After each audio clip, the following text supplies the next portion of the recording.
വാർത്തകൾ തുടരുന്നു. നൂറുൽ ഇസ്ലാം സർവകലാശാല ചാൻസലർ ഡോക്ടർ എ.പി. മജീദ് ഖാന്റെ നവതി ആഘോഷിച്ചു.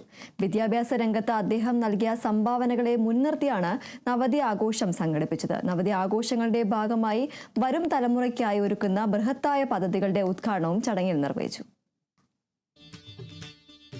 വിദ്യാഭ്യാസ രംഗത്ത് ഡോക്ടർ എ.പി. മജീദ് ഖാൻ നൽകിയ അതുല്യമായ സംഭാവനകളെ മുൻനിർത്തിയാണ് അദ്ദേഹത്തിന്റെ നവതി വിപുലമായി ആഘോഷിച്ചത്. നൂറുൽ ഇസ്ലാം സർവകലാശാലയുടെ സ്ഥാപകനും ചാൻസലറുമാണ് ഡോക്ടർ എ.പി. മജീദ് ഖാൻ. ദക്ഷിണേന്ത്യയിലെ ലക്ഷക്കണക്കിന് വരുന്ന വിദ്യാർത്ഥികൾക്ക് ഉന്നത വിദ്യാഭ്യാസത്തിനുള്ള അവസരമൊരുക്കിയ സ്ഥാപനങ്ങളുടെ ശൃംഖലയാണ് മജീദ് ഖാന്റെ പ്രവർത്തനത്തിലൂടെ വളർന്നത്. കേന്ദ്ര വിദ്യാഭ്യാസ സഹമന്ത്രി ഡോക്ടർ സുഗാന്ത മജുംദാർ നവതി സന്ദേശം നൽകി. നൂറുൽ ഇസ്ലാം സർവകലാശാല vice chancellor doctor Tessy Thomas അധ്യക്ഷത വഹിച്ച ചടങ്ങിൽ pro chancellor M S. Faisal Khan ആമുഖ പ്രഭാഷണം നടത്തി.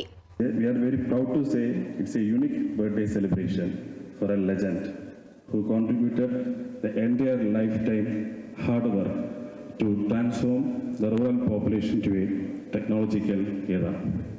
Noorul Islam educational trust director doctor Saleem Shafeeq മുഖ്യപ്രഭാഷണം നടത്തി.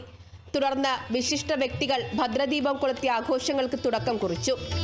As we light these 9 lamps, we celebrate 9 decades of his life that have... മുൻ കേന്ദ്രമന്ത്രി O Rajagopal, Kottar bishop emeritus Peter Remigius, Gandhi Smaraka Nidhi chairman professor doctor N Radhakrishnan, Tamil Nadu MLA. M R. Gandhi, മുൻ എം.എൽ.എ. അഡ്വക്കേറ്റ് ശബരിനാഥ് തുടങ്ങിയ പ്രമുഖരും സന്യാസി ശ്രേഷ്ഠന്മാർ, വിവിധ സാമൂഹിക സാംസ്കാരിക രാഷ്ട്രീയ മേഖലയിലെ പ്രമുഖരും എ.പി. മജീദ് ഖാന് നവതി ആശംസകൾ നൽകി.